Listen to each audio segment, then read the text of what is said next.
올해 4분기는 작년 4분기랑 비교하기 때문에 인플레이션이 높습니다. 왜냐하면 작년 4분기는 21년이잖아요. 그런데 내년 1분기는 22년 1분기와 비교하게 됩니다. 그래서 22년 1분기, 2분기, 3분기 기억나시죠? 1분기부터 2분기 막 인플레이션 8%대에서 9%로 움직이던 때예요. 그러면 이 분기하고 비교하는 전년 대비가 어떻게 돼요?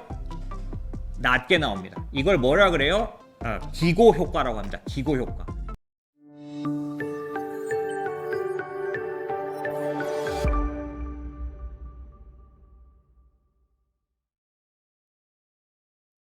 질문 주셔서 감사드리고요. 질문은 뭐냐면 레리 서머스에 따르면 연준 대응이 늦어서 금리를 잡을 수 없다고 합니다. 하지만 대표님의 영상을 보면 근원 인플레이션은 서서히 내려가고 있고 헤드라인 인플레이션도 고점에 근접해 보여서 인플레이션 서서히 잡힐 것이라고 예측하셨습니다. 하지만 만약 연준이 실패했을 때 기준금리를 얼마나 더 올릴 수 있을지 궁금합니다. 그럴 일은 없어 보이지만 혹시나 연준이 기준금리를 10% 이상 올려서 국채 투자했다가 큰일 날까봐 걱정이 됩니다. 예, 채권 투자. 두 번째 JS님은 질문 주셔서 감사합니다. 그 다음 변수는 QT로 인한 국채금리의 상단이 어디까지 갈 것인지가 여부가 궁금합니다.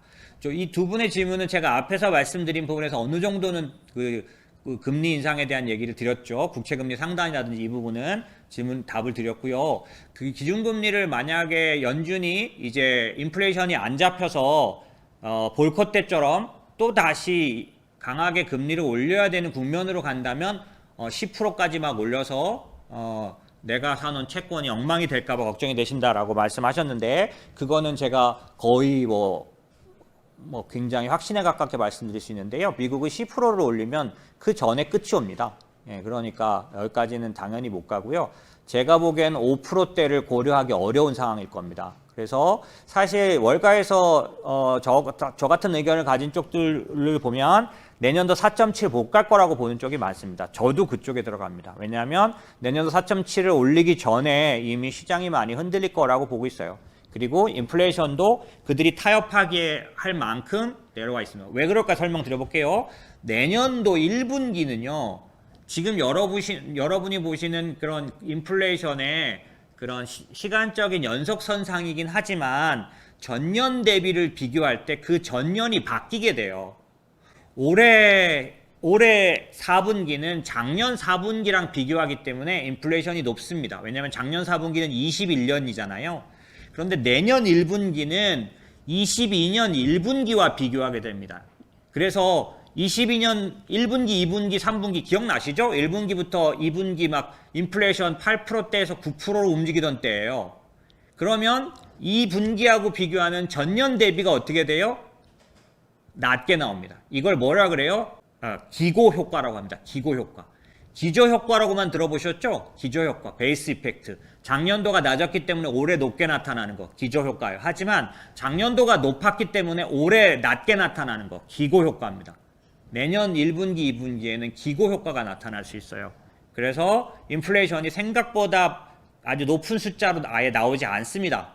다만 스티키 인플레이션이 떨어지지 않았기 때문에 뚝 떨어져서 2%가 되는 일은 없죠. 네, 그래서 저도 늘 지금 벌써 몇 개월에 걸쳐서 저는 스티키 인플레이션 얘기를 계속 해왔고 임금 인플레이션 얘기를 해왔고 제가 꾸준히 열심히 체크해서 이게 심각한 것이 될 것이냐 아니냐를 따져왔고 처음부터 말씀드렸죠. 70년대의 기조적인 추세적인 인플레이션이냐 아니냐가 제일 중요하다. 정확하게 말씀드리면 저는 전혀 그렇게 생각하고 있지 않습니다. 길어야 내년 정도에 3% 4%대까지 내년도 말에 가면 4%대 이하로 충분히 떨어질 수 있는 인플레이션으로 보고 있는데요. 내년도 말에 한 PC 같은 걸로 봐서 3.5, 3%를 거의 2% 후반을 보는 데도 있고요. 그럴 정도니까. 그런 면에서는 말씀하신 것처럼 인플레이션이 다시 기어 올라와서 연준이 10%까지 올리는 일은 두 가지 다 불가능하다. 첫 번째, 인플레이션이 다시 막 올라와서 8%, 9%를 가기가 어렵다. 기고 효과가 있고 두 번째, 그 전에 경제는 죽어나자 빠집니다. 왜요? 금리를 올려놨기 때문에 모든 게 뻑뻑해지기 시작하고 실업률은 아까 연준이 올해 3.8 내년 4.4로 얘기했다고 하는데 실업률은요 어떻게 되어 있냐면 급속도로 높아집니다. 천천히 높아지지 않아요. 이 세상의 경제 지표는 천천히인 것이 거의 없어요. 대부분은 급속도로 움직입니다. 마치 이번 인플레이션이 급속도로 올라간 것처럼 실업률은 급속도로 증가하는 경향을 갖고 있어요. 그렇기 때문에 침체가 갑자기 모든 사람에게 영향을 주기 시작하면 기업들이 어떻게 하냐? 해고를 많이 하게 됩니다. 한 번에 다 몰려 나와요. 숫자는 굉장히 빠르게 달라집니다. 어쨌든 그래서 그렇게 될전정 혹은 기고 효과에 의해서 인플레이션이 올라가서 연준이 금리를 올리는 그런 부분은 쉽지 않고, 두 번째, 올려도 걱정하시는 것처럼 너무 높은 금리는 왜 못 올리냐? 금리를 저렇게 올리면 연준은 앉아서 손해가 엄청납니다. 왜냐하면 미국의 국가부채, 채권을 돈을 찍어서 만들어낸 부채들이 어마어마하고 금리가 5%, 4%대에서 지금 물어줄 돈이, 왜? 그건 언제 찍었어요? 연준이 언제 찍었죠? 제로일 때, 1%일 때 찍었는데 4% 후반이 되면 3% 이상의 이자를, 4%의 이자를, 5%의 이자를 연준이 꼬박꼬박, 국가가 꼬박꼬박 내야 되는 거예요. 국채 이자를 감당을 못합니다. 그래서 안 한다 이건 아니고요. 그 현상이고, 경기가 견디지 못하면 연준의 양대 책무, 인플레이션만이 아닙니다. 성장, 고용을 책임져야 되는 이게 지나간 20년의 연준의 가장 그 중요한 미션이었죠. 성장을 도모해야 하니까 돈을 찍어야 되고 양적 완화를 해야 되고 계속 그래왔죠. 근데 이게 버릴 수 있느냐? 버릴 수 없습니다. 왜냐? 말씀드렸죠. 늘 말씀드렸다시피 앞에서 돈을 풀어서 경제를 지탱해왔기 때문에 이게 사상 누각, 뭔가 하여튼 좀 밑바닥이 없어요. 여기서 만약에 갑자기 강짜를 부리면 무너져 내립니다. 통째로. 그럴 수는 없겠죠. 적당히 할 겁니다. 예, 그런 면에서는 여러분이 생각하는 것처럼 올해 이빨이 올리고 내년도 계속하고 이런 시장은 절대로 못 옵니다. 경제가 견디지 못해서. 예. 제가 워낙에 좀 이제 시장에 대해서 자꾸만 올라간다라고 말하는 사람처럼 보여서 이런 말도 잘 안 믿어지실 거예요. 그리고 저는 그런 걸로 욕먹는 사람이니까. 그런데 제가 굉장히 낙관론을 펴는 게 아니라요. 다 그렇지 않아요. 어떤 시장은 그래서 제가 한 얘기들 중에 장기 투자라 그래가지고 저희 고객들한테만 말씀드렸나 보네요. 예. 보유한 사람과 사고 팔고 한 사람의 수익률을 비교해 봤을 때 보유한 사람이 월등 높게 나와요. 근데 이게 모든 주식이 아니에요. 제가 그래서 한국하고 미국도 비교해 드리고 S&P 500과 나스닥도 비교해 드리잖아요. 그리고 오늘 제가 이렇게 시간 끌면 뒤에 못하게 될 텐데, 제가 지금 보고 있는 세상이 바뀐 거에 투자를 하면 그건 좀 오래 가요. 그리고 떨어졌다가도 상당히 보상을 받을 만큼 올라갑니다. 왜? 그만큼 성장하는 산업과 기업에다 투자하는 거예요. 세상이 바뀐다는 건 그런 의미죠. 그래서 저는 세상이 바뀌는 거에 대한 관심이 굉장히 높습니다. 벌써 5년 그 투자를 해왔어요. 그런 면에서는 저는 그런 기업, 그런 지수, 그런 산업은 보유했을 때도 내려가지만 올라갈 때 그 배수로 올라갈 수 있기 때문에, 보상이 나오기 때문에 어떤 부분에서는 사고팔고를 안 하는 게 더 낫다.